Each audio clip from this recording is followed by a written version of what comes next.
जी भी मैदान में कूद चुके हैं। देखिए, अफरोज जी मैदान में कूदेंगे क्या? उनके पास टांग कहाँ है कि वो कूदेंगे? बैठे हैं। वो कहते हैं कि वर्तमान चेयरमैन द्वारा कोई पहले काम नहीं आपके किया गया। देखिए, मैं क्या कह रहा हूँ, आपके सवाल का पहले जवाब दूं।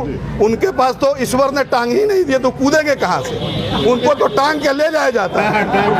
बताइए, तो टांग करके लोग ले आकर के पहुंचाए हैं माननीय अफरोज आलम। पूरे जिले में एक इसकी चर्चा है, एक इसके बारे में बातचीत हो रही है कि कहीं ना कहीं ये जीत जो अरशद रियाज की हुई है, एक तकब्बुर के खिलाफ जीत हुई है, एक बाहुबल और धन बल के खिलाफ जीत हुई है। इसको आप किस तरीके से देख रहे हैं? यहाँ कुछ लोग नफरत की राजनीति करना चाहते थे।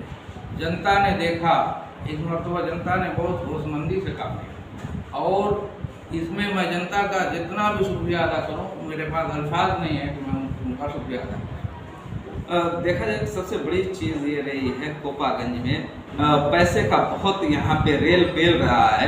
उसके बावजूद यहाँ के लोगों ने मौलाना अफरोज पे एक जो कमेंट आया था, जितना गंदा कमेंट था उसको हम दोहरा नहीं सकते, लेकिन उसके बाद जो रिएक्शन हुआ, कहीं ना कहीं आपको उसका ज़बरदस्त फ़ायदा मिला।